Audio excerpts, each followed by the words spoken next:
Welcome! In this video, I'm going to show you how to edit a contact photo on Telegram using the latest update. If you want to personalize your chats or simply update someone's picture, Telegram makes it really quick and easy. Let's get started. First, open the Telegram app on your phone. Make sure you're on the main screen where all your chats are visible. Next, open the chat of the person whose contact photo you want to change. Just tap on their conversation to go inside. Once you're in the chat, look at the top of your screen and tap on your friend's name. This will open their profile page where you can see more details about the contact. Now, in the top right corner, tap on the three dots icon.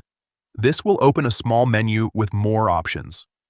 From that menu, select Edit Contact.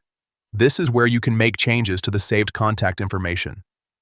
After that, tap on Set Photo for Contact.